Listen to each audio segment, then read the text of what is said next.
Hey folks, I'm Dr. Nima Shahi, and this is Eyes and Body.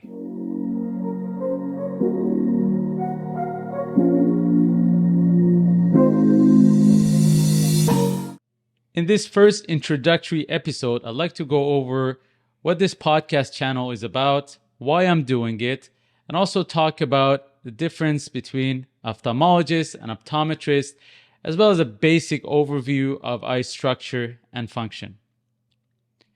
As a practicing ophthalmologist in a busy urban center, I have learned that one of my greatest challenges is educating my patients about their condition and its treatment options. As medical practitioners, we often deal with a large number of patients on a daily basis, which leaves us with little time to make sure our patients truly understand their condition and their treatment options. The other issue is that when faced with a new diagnosis, which is not necessarily good news, patients may be in a bit of a shock, so that much of the information that follows may be kind of like white noise. So it gets a little harder for the patients to really absorb the information. And this can unfortunately lead to poor adherence to treatment plans because, let's face it, if you don't understand your condition and its treatment and how it might affect your well-being, well, you might not feel too motivated to stick to the treatment plan. As an example, I see a lot of patients with glaucoma, which is a potentially blinding eye disease. In the early stages, glaucoma does not cause any symptoms, so it may not be diagnosed or treated early enough, but it can go on to cause irreversible damage to your vision. And once you start having symptoms, it's already in the severe stages, and maybe not much can be done to make things better at that point. That's why some people call it the silent thief. So poor understanding of the disease and its management can lead to poor adherence. And unfortunately, that can in turn lead to poor treatment outcomes. So I'm hoping that this channel will provide an opportunity for people to learn a little bit more about different health problems as it relates not only to the eyes, but also other parts of the body and their treatment options available. To that end, I'll be interviewing some of the leading experts in their area of expertise, but we'll try to make sure that the content is simple enough for everyone to understand and easily accessible to anyone interested on different platforms at no cost. So let's embark on this journey together, starting from the eyes and traveling around the body and learn from real experts. There are a number of different professions that are dedicated to eye care. These include ophthalmologists, optometrists, and opticians. Even though each profession plays a specific role, people often get confused and mix up these words. So I think it's important to clear up that confusion. Ophthalmologists like myself are medical doctors who have gone to special training called residency to learn about the diagnosis and treatment of different eye diseases, as well as surgical techniques and lasers. This residency training generally takes 4 or 5 years. Some people then decide to spend an extra year or two to master a specific area within ophthalmology, and that is called a fellowship. For example, I completed my undergraduate degree, went on to obtain a medical degree, which takes an additional 4 years, then completed a 5-year residency program, and then a year of fellowship in glaucoma, which is a relatively common eye disease. There are other subspecialties within ophthalmology named after different parts of the eye, like cornea or retina, or covering a particular field within ophthalmology, like neuro-ophthalmology or pediatric ophthalmology. Optometry also requires postgraduate training, but in this case, it is the School of Optometry rather than medical school.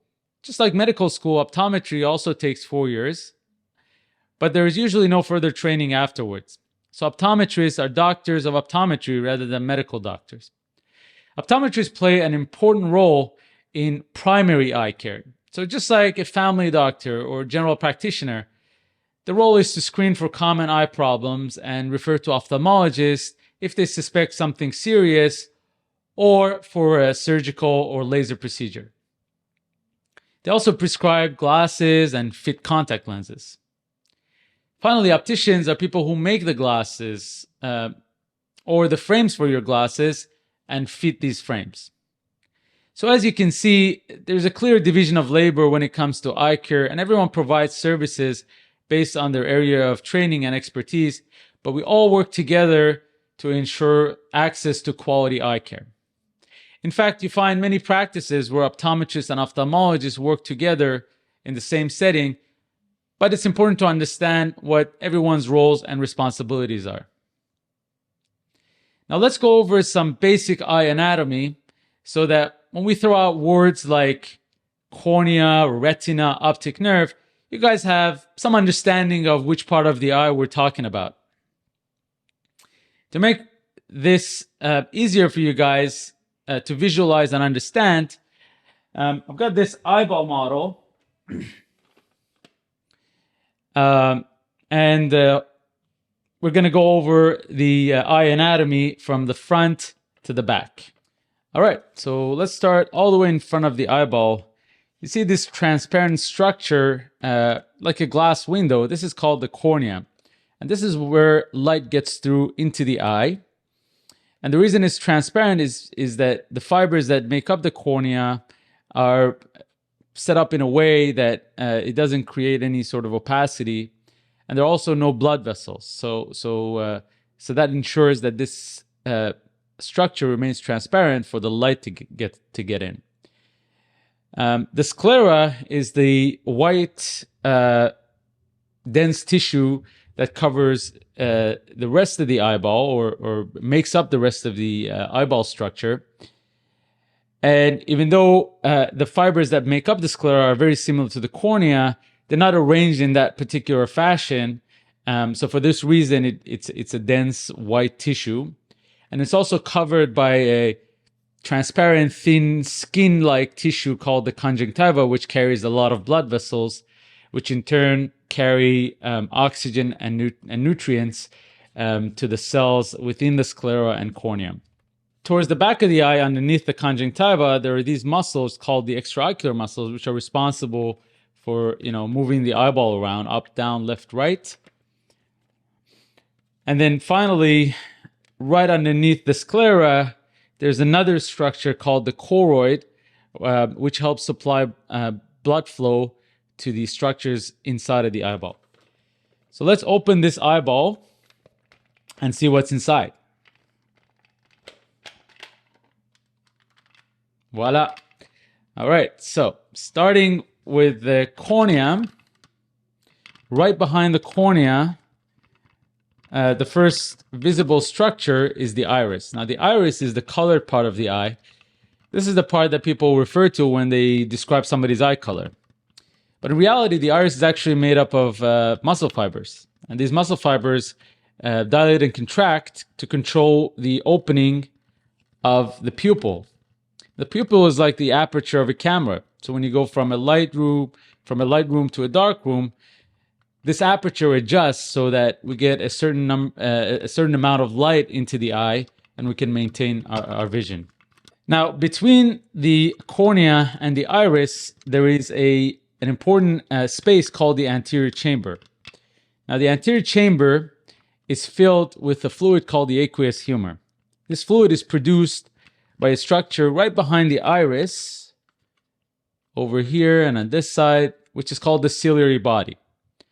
So the ciliary body produces the aqueous humor. The fluid travels behind the iris, passes through the pupil, and fills the chamber in front of the iris and behind the cornea. You can think of this system as the ciliary body being a tap that releases water, the anterior chamber being a sink that holds the water, and then the angle of the eye is the drain that drains the water. Now you can imagine if the angle or the drain becomes clogged, the fluid cannot escape the sink, so it builds up. And because in this particular system there is no overflow, that buildup translates into a pressure, which then goes on to damage the most sensitive part of the eye, called the optic nerve, and this is what we call glaucoma. So cornea, anterior chamber, iris. Now right behind the iris, we've got this other transparent structure called the lens of the eye. Now, the lens of the eye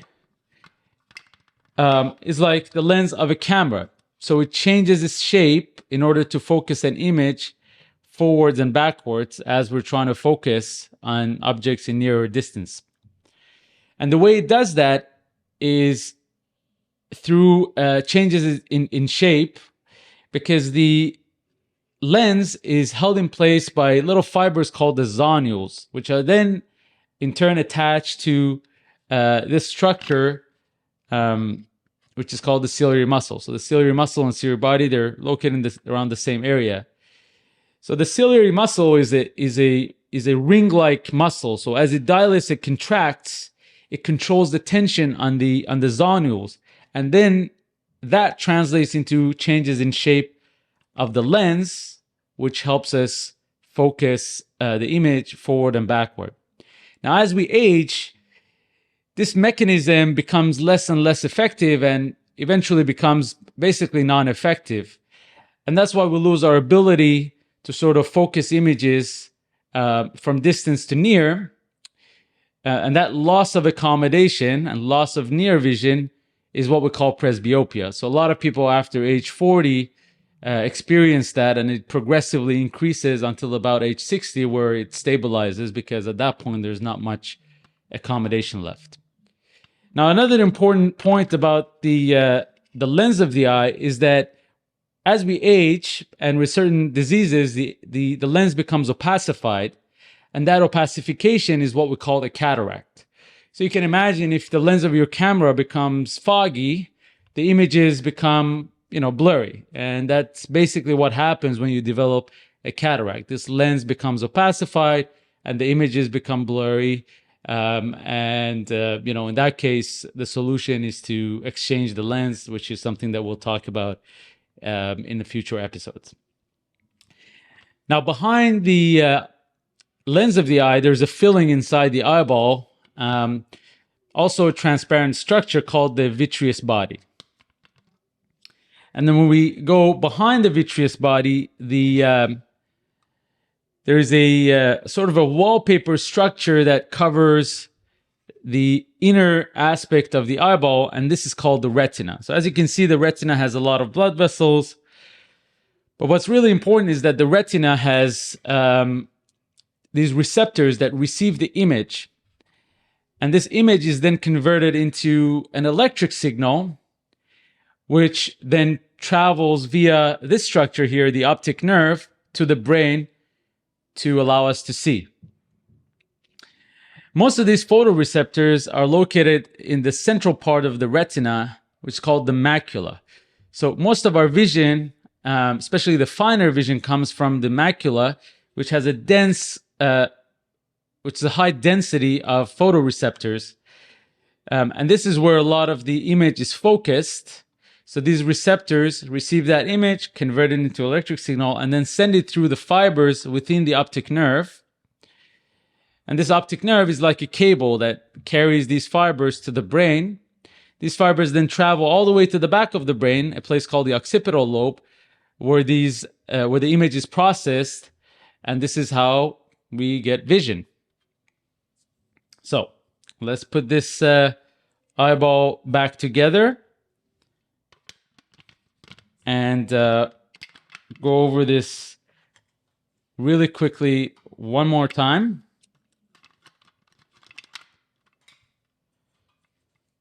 All right, so the light comes into the eye through the cornea, a clear structure, passes through the pupil, then through the lens of the eye, then through the vitreous, reaches the retina, which contains photoreceptors. These photoreceptors convert the image into an electric signal. They send that signal through the cable in the back of the eye, which is the optic nerve. The fibers travel to the back of the brain, the occipital lobe. The image is processed, and we see. Fascinating. So this concludes our introductory episode. Thank you so much for your time and attention. If you're interested in learning more about your eyes and body, Please like, share, subscribe, and let us know what topics you would like to learn more about, and I will try to invite the right experts to discuss those topics and answer your questions. So folks, stay tuned and subscribe to my channel to get notified as soon as we drop our first episode with a guest speaker. Until then, be well, folks.